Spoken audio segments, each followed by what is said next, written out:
Well, I've milled all the wood here, and it's 1/2 inch stock for the drawer sides and drawer back.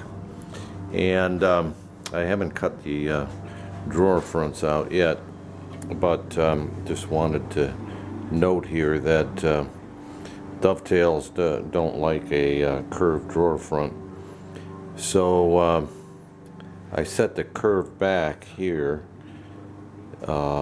by the 3/4 of an inch, that the length will be the length of the dovetails, so that we have a square shoulder here for the dovetail.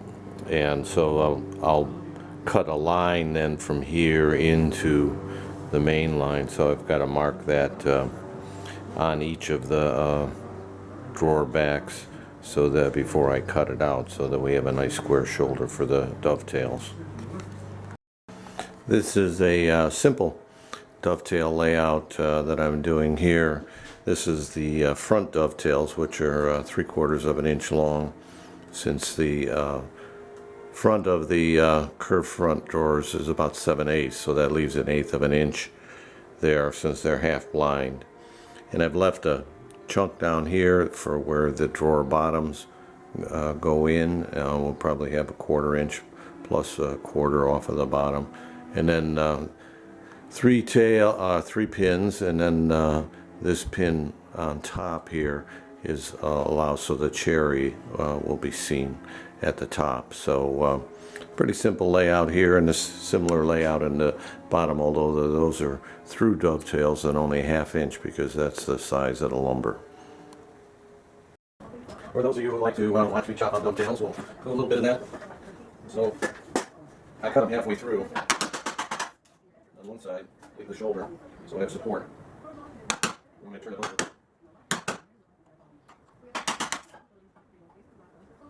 And 1/2 inch material, it doesn't take too much to get it.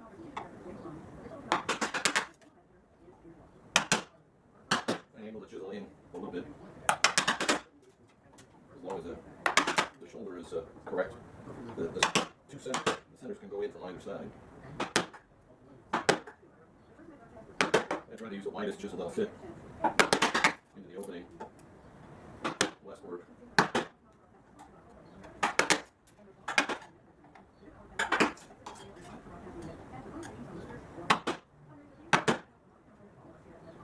I always mark out the waist on all of them, because I don't forget what I'm doing and then end up ruining it.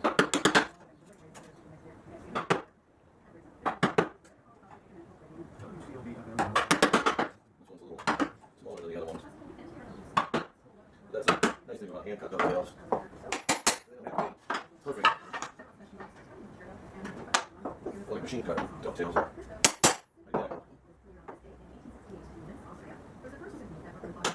And I put the chisel in the scribe mark that I do with my wheel scribe.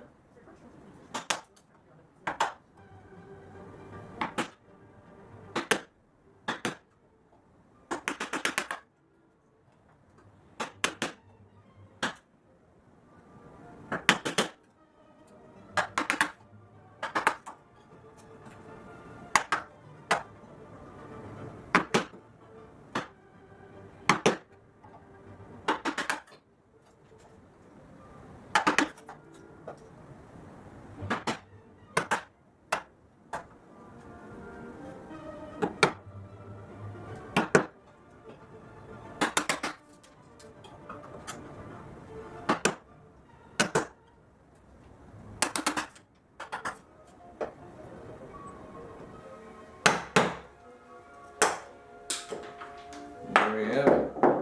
All I do is gotta pick them out. So you just have to push out the pieces that were chopped out, because they won't come out the front.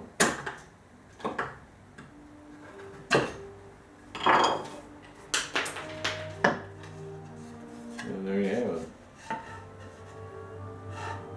Looks pretty good. I might need a little bit of paring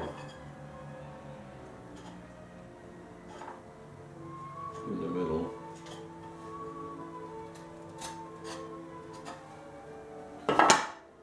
Now it's just a matter of tracing the pins to the sides. You see, I save the cutoffs from the back so that I put it back in so that it's much easier to make sure that the drawer side is square to the front, because otherwise there's practically impossible to do it with the curve. So that helps me line up the sides to the front. Cutting out the pins here on the first drawer front. Just want to make sure you stay on the waist side of the line.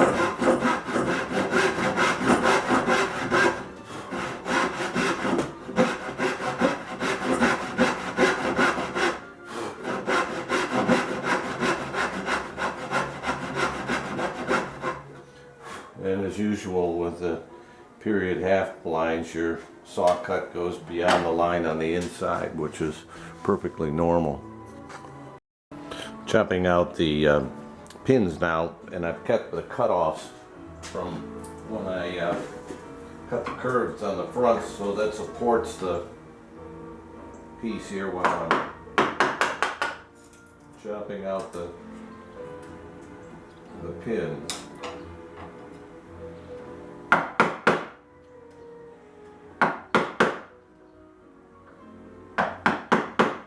Down near the bottom, you gotta chop out the back corners because the saw doesn't go in that far. And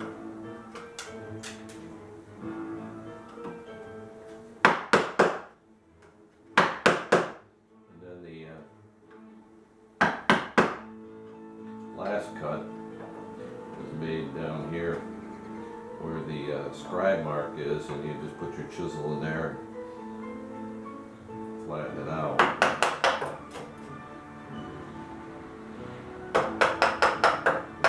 But I'll use a wider chisel for that last cut. One of them done, so we've got to chop out the other side now. Well, there's the first one done. Nice when it comes together, and the drawer is nice and square, so we'll see how it fits the opening.